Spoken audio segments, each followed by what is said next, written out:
घर में चुपचाप रहिले जब हमार वो बियाला हम राजा हो तोहरा से कहिले सुना तानी सब कर सहिले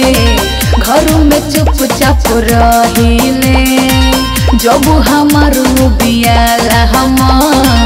राजा हो तोहरा से कहिले बुझ के मोह दो बर देवरा बुझ के मोह दो बर देवरा हे कटावे ढेला हैया बरक मौगी गाँव भर भौजी करेला हैया बरक मौगी गाँव भर भौजी करेला हैया बरक मौगी गाँव भर भौजी करेला हैया बरक मौगी गाँव भर भौजी करेला।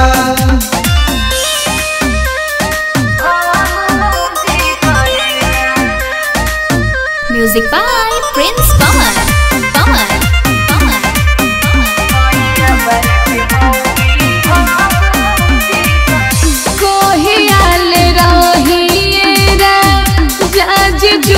साध के छुट्टी लेके आके खत्म करी है विवाद के छुट्टी लेके आके खत्म करी है विवाद के आगे घर के झगड़ा उड़वाई ना तो हम ना रहे कोही आल रहिएरा जाजी चुपी साध के छुट्टी लेके आके खत्म करी है विवाद के चढ़ले जवानी हमार चढ़ले जवानी हमार भूख से ढहेला हैया बरक मौगी गाँव भर भौजी करेला हैया बरक मौगी गाँव भर भौजी करेला हैया बरक मौगी गाँव भर भौजी करेला हैया बरक मौगी गाँव भर भौजी करेला।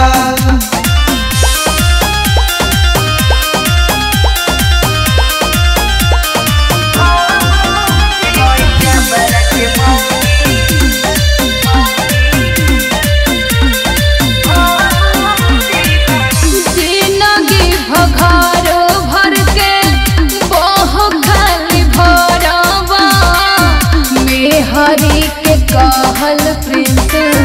पवन तू न करबा मेहरी के कहल प्रिंस पवन तू न करबा खाली दूसरे के बह भर हमार जन सुनी है जिंदगी भघर भर के बह खाली भरबा मेहरी के कहल प्रिंस पवन तू न करबा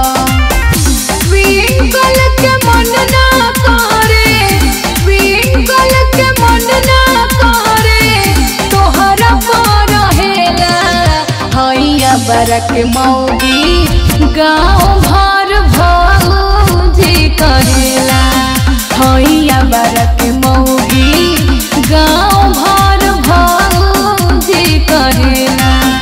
हैया बरक मौगी गाँव भर भौजी करेला हैया बरक मौगी।